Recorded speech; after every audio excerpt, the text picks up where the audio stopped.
And we're live. Hello, ladies and gentlemen. Hello for the final meeting on the Agentic Design Patterns. And today we're going to discuss the rest of the chapters, reasoning techniques, and exploration and discovery.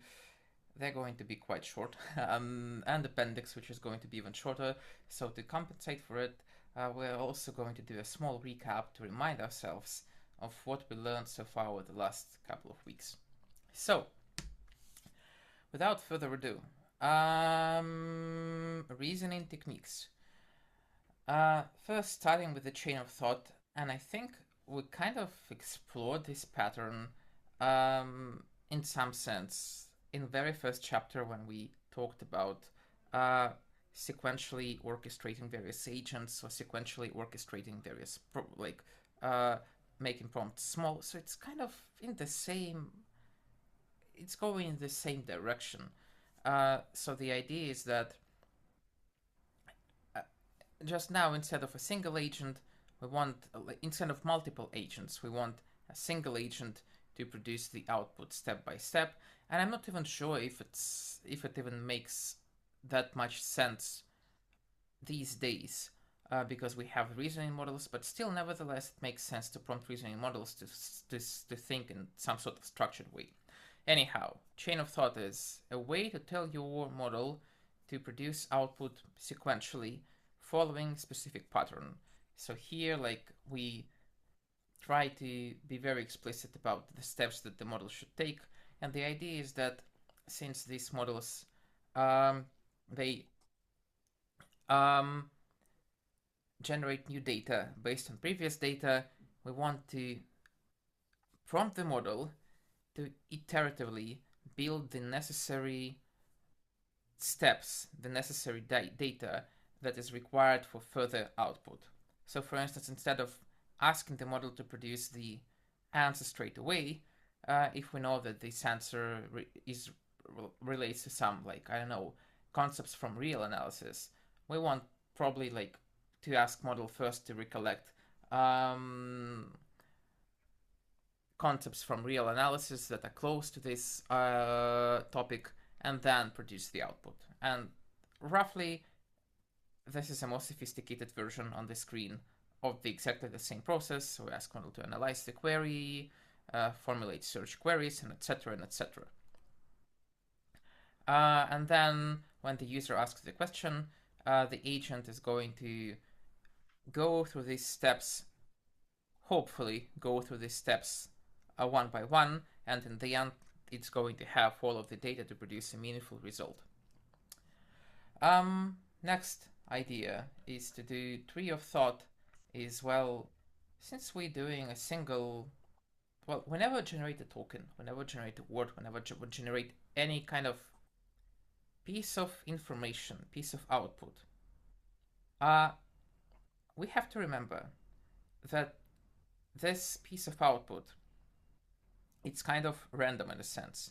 So instead of deterministically picking, like, generating the data, we're sampling from distribution. And that means that we can sample multiple times. And if we sample multiple times, we get different outcomes. And well, we also have a concept of temperature, which kind of gives various variances for this distribution. So it's kind of normalization constant for us, which can help us to draw samples from the tail of the distribution with with a greater frequency. And well, the idea is roughly this, like, roughly goes like this. So instead of generating a single chain of thought, let's generate multiple chain of thoughts called tree of thoughts, and then using some value function. And that's probably the hardest part that the book skipped. That, well, you have to somehow estimate which chain in the tree you have to take, and this is the very non-trivial part. Various ways on how to do that exist, starting from like entropy aggregates and all other stuff. Probably the simplest answer is that you can, if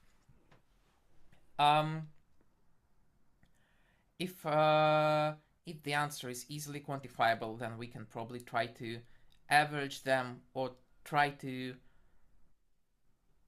collect votes in favor of certain answer.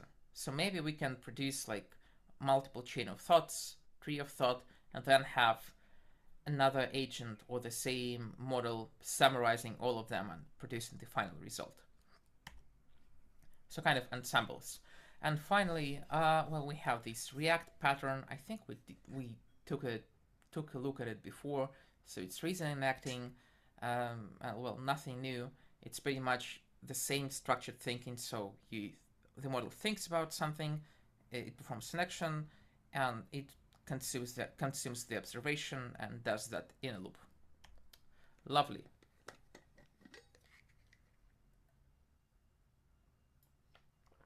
So regarding the last chapter about, well, what was it called? Exploration and discovery. It was fairly short, and we've been presented with the system at Google that tries to do scientific discovery with Gemini. And I think the major takeaway is that it uses multiple highly specialized agents. So the pattern that we saw when we discussed multi-agent collaboration. So we have generation agent, reflection agent, ranking agent, evolution agent.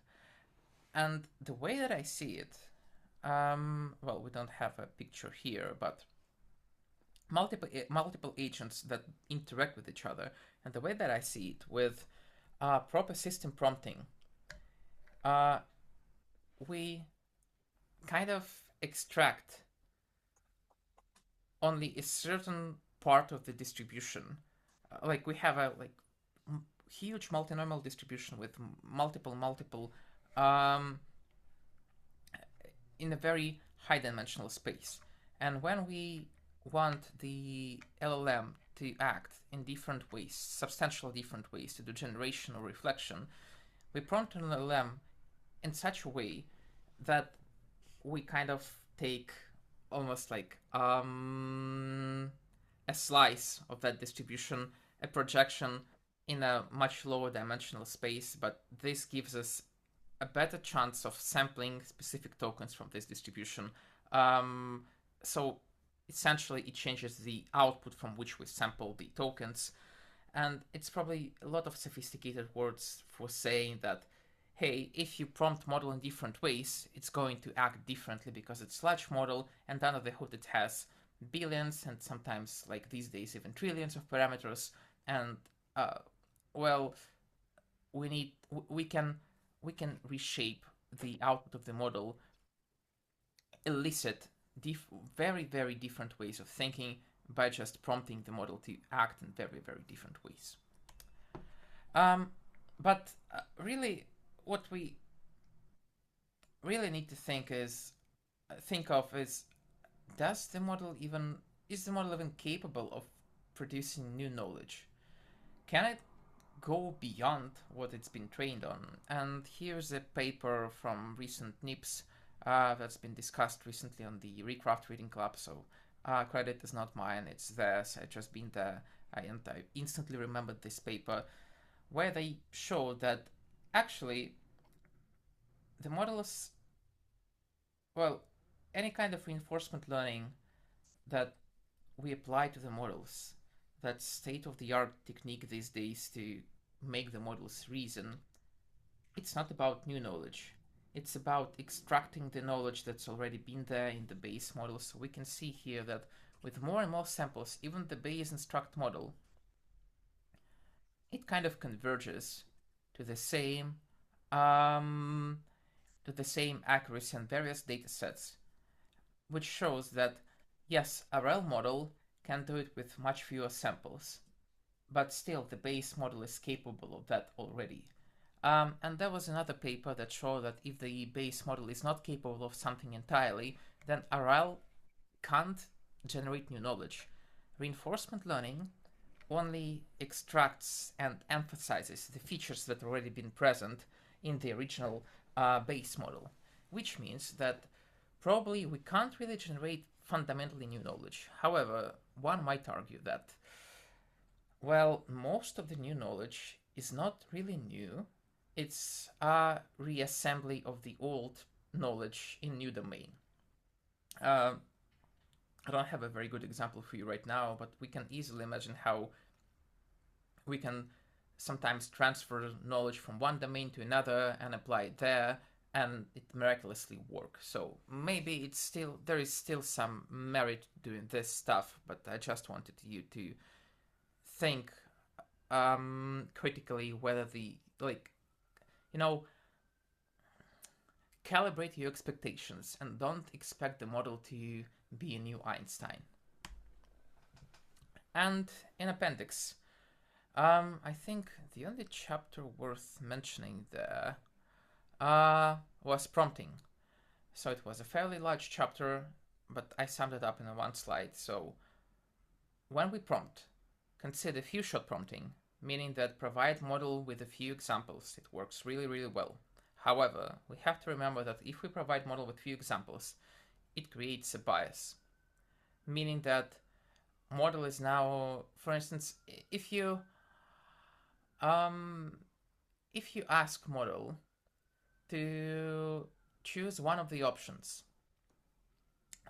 from a multi-question answering dataset. For instance, you ask a question like, hey, here's a question, here are a few options A, B, C, D, choose the correct one, and then you provide an example that it answers A.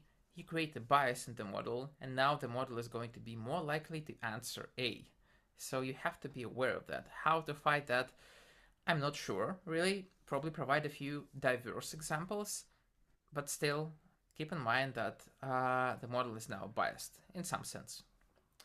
Well, do role prompting. Models are simulators. So models, as we saw before in this chapter about scientific generation, we can force models to act in so many different ways.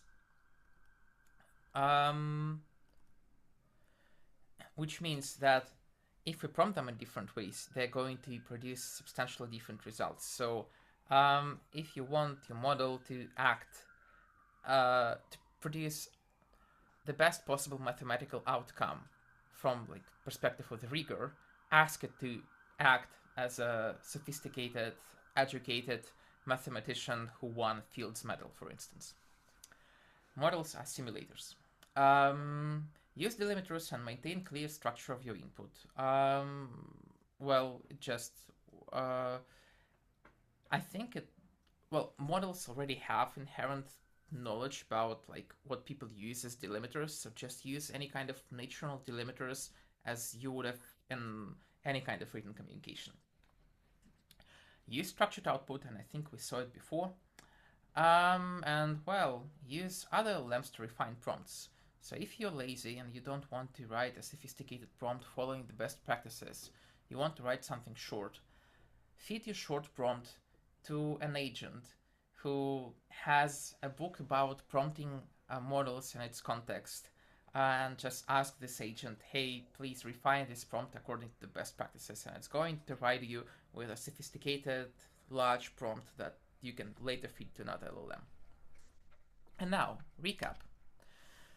So let's recollect what we learned in this book so far.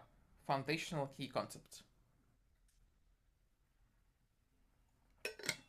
Instead of using a single agent, use multiple agents and try to make them as small as possible, as specialized as possible.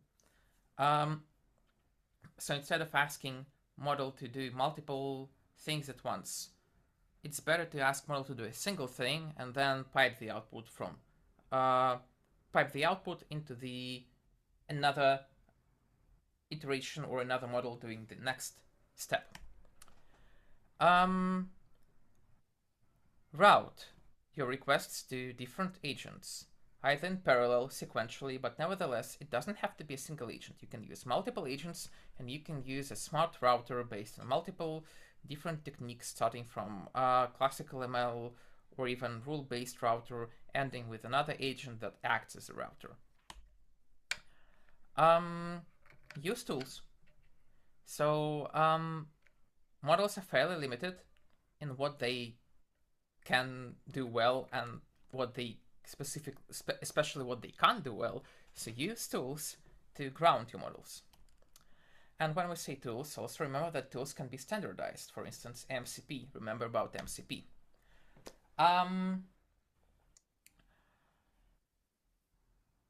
Orchestrate your agents. Sometimes in like you can orchestrate your agents in multiple ways, and it doesn't have to be like a pipeline as we saw before and just simple parallelization. You can actually have multiple hierarchies of agents and multiple hierarchies of ensembles that do something. Agents can have memory, so you can ground your agents with previous experiences, and you can even have agentic systems that try to extract useful information for future interactions. You can use whenever, well, we try to avoid it because it interrupts the flow, but you still can use a human in the loop, and whenever you're doubtful about something and whenever the agent is not confident about the output, ask a user to verify the output or verify the input. And I guess finally, don't forget about monitoring your agents. Monitor various parameters, metrics, and yeah, set alarms when these metrics go out of distribution and when you see something unexpected. I guess this is really it. Do we have any questions? Also, Anthropic and OpenAI, I think they both have special tools where you can refine and improve your prompts. Not sure how it works technically. Maybe they also have some kind of prompt engineering book in context, but looks like these tools works well. Maybe. Cool. Anything else?